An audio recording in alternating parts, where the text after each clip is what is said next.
Close your eyes for a second. Imagine waking up and stepping outside to find towering mountains reflected in water, so still it looks like glass. The air is sharp and cold in the best possible way, like nature just handed you a cup of strong coffee.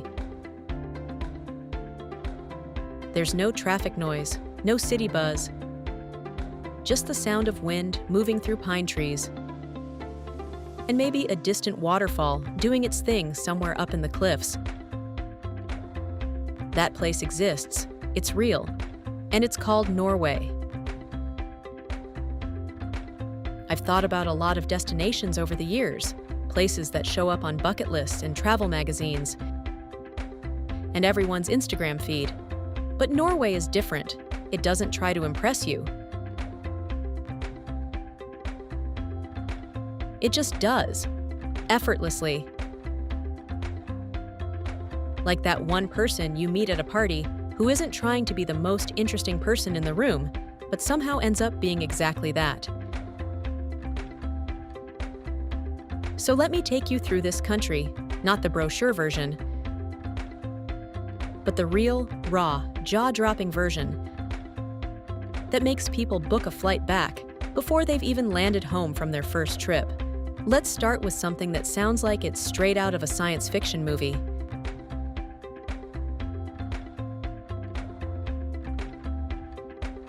Deep inside a frozen mountain in the Arctic, Norway is quietly protecting the future of all of humanity. That sounds dramatic, I know, but stay with me. The Svalbard Global Seed Vault sits buried in the permafrost, holding seeds from almost every crop known to man. It's basically a backup hard drive for planet Earth.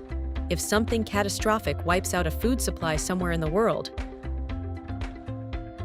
Norway's got the restore point ready.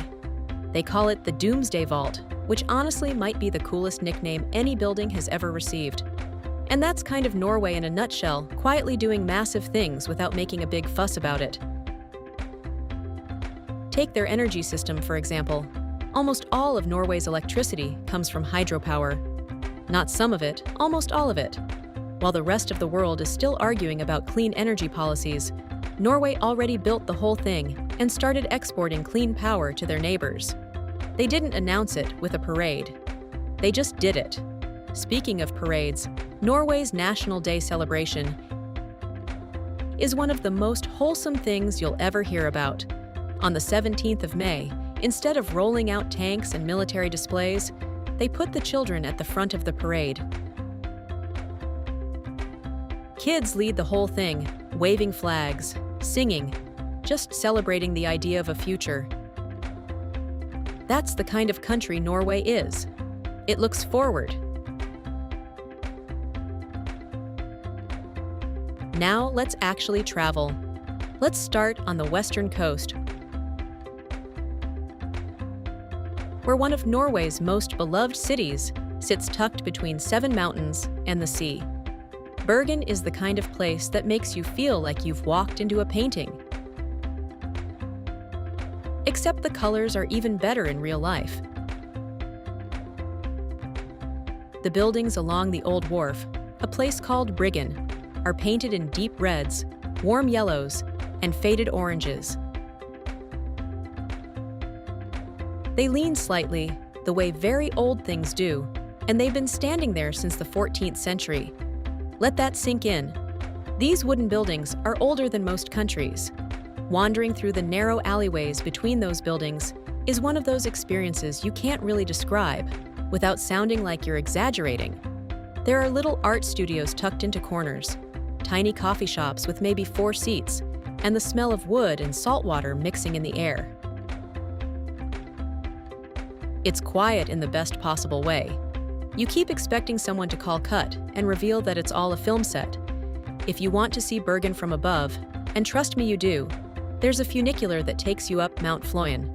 You ride up through the trees, and then suddenly the whole city opens up beneath you.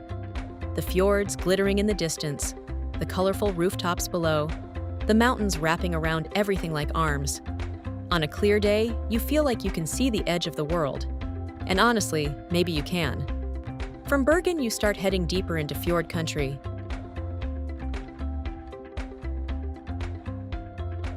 And that's where Norway starts to feel almost supernatural.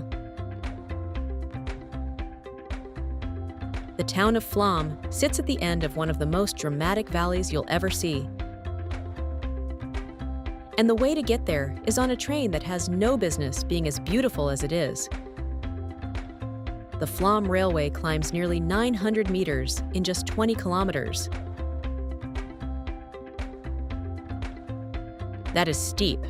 We're talking engineering that makes you wonder how they even built this thing, especially when you find out that 18 of the 20 tunnels along the route were dug entirely by hand.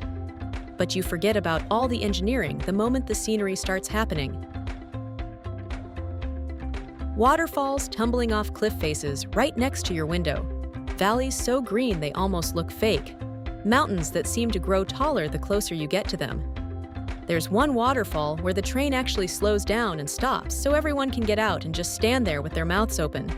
That's the whole plan. Just stand there and process what you're looking at.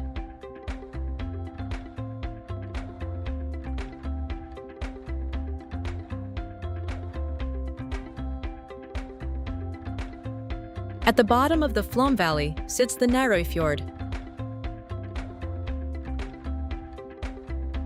which is one of the narrowest fjords in all of Europe. It's only 250 meters wide at its narrowest point, and the mountains on either side rise 1,800 meters into the sky. Getting on a boat and sailing through that is one of those experiences that quietly rearranges something inside your brain. You come out the other side thinking differently about the scale of the natural world and your place in it. Now, if Geirangerfjord gives you that feeling, Geirangerfjord doubles it. This is the one you see on every Norway postcard, every travel documentary, every desktop background you've ever used without knowing where it was from. It's 15 kilometers of pure drama. The water is this deep blue-green color that doesn't look like it should exist in nature. And the mountains shoot straight up from the surface on both sides. The most famous feature of Geirangerfjord is a waterfall called the Seven Sisters.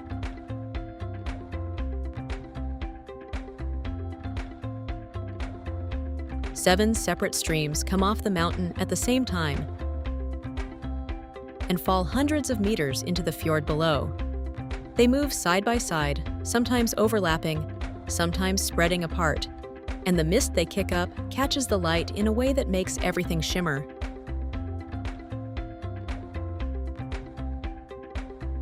There's a local legend that says the Seven Sisters are dancing, and across the fjord, a single waterfall called the Suter watches them. It's the kind of story that sounds invented, but standing there watching it happen, you completely believe it. Up above the fjord, at around 1,500 meters, there's a viewpoint called the Geiranger Skywalk.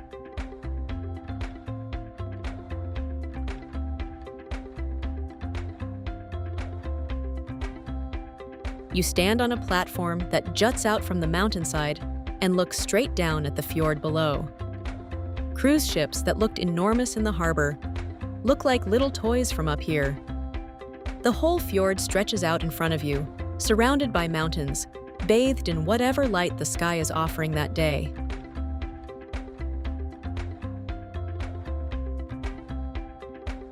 I genuinely don't have words for it. Some things you just have to see. Moving up the coast,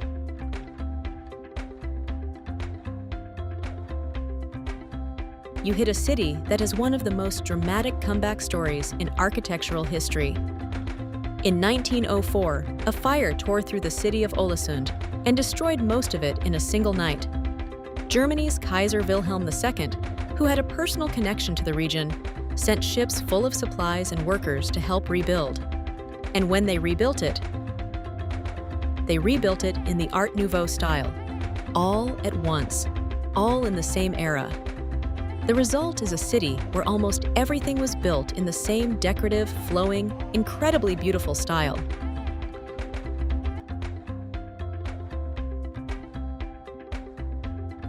Walking through Ålesund feels like walking through a design museum, except people actually live and work in everything you're looking at.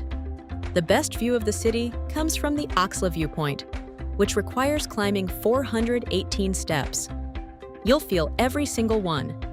But at the top, you get to see the entire city spread across a cluster of islands, with the Sunnmøre Alps behind it and the sea everywhere else. The colorful Art Nouveau buildings catch the low northern light, and the whole thing looks like a painting by someone who really wanted to show off.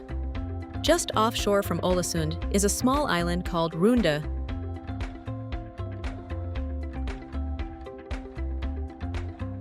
And during breeding season, it becomes home to over 500,000 seabirds. The most famous residents are the puffins, these funny little birds with colorful beaks, and an extremely unconfident walking style that absolutely everyone falls in love with immediately. Watching them waddle along the cliffs above the crashing sea is ridiculous and wonderful at the same time.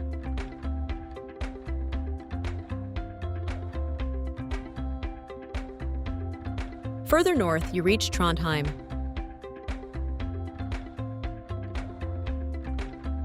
A city that has been important for over 1,000 years and still carries that weight with a kind of casual confidence. It was once the Viking capital of Norway, which is already a remarkable sentence to say about anywhere. And at its center stands Nidaros Cathedral, the most significant Gothic cathedral in all of Scandinavia. It's built on the burial site of Saint Olaf, Norway's patron saint, and people have been making pilgrimages here for close to 1,000 years. Standing in front of it, you feel all of that time at once. But Trondheim isn't just about looking backward. The old waterfront warehouses have been converted into restaurants and apartments. Students fill the cafes and the riverbanks on warm evenings. The Gamla Bybro, the Old Town Bridge, frames a view of colorful wooden houses reflected in the Nidelva River that's so picturesque it should come with a disclaimer. And then, finally, we go north. Really north.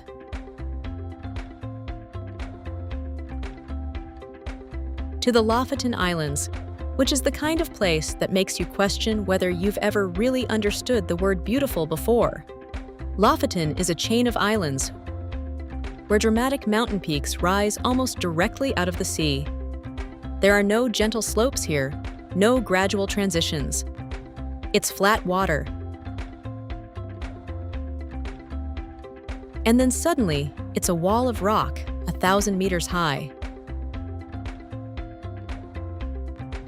In between are tiny fishing villages painted in red and white, their wooden cabins standing on stilts over the water, the whole scene reflected in the still surface of the fjord.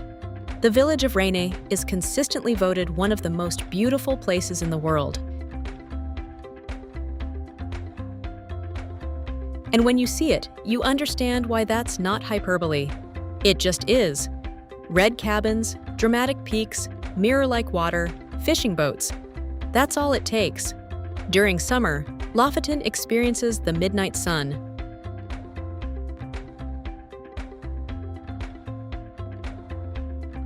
The sun doesn't set. It dips toward the horizon around midnight, turns everything gold and amber and deep orange, and then just keeps going.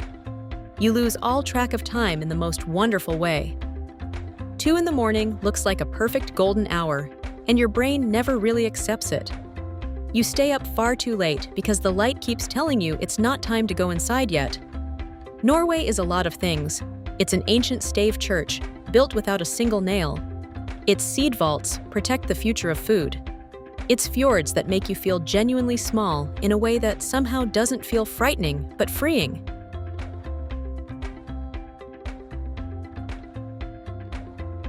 It's puffins and waterfalls, and Art Nouveau cities, and Viking cathedrals, and midnight light that turns the whole world gold. But more than anything, Norway is the feeling you get when you realize that the world is bigger and more beautiful than you gave it credit for. That feeling is worth every hour of the journey to get there.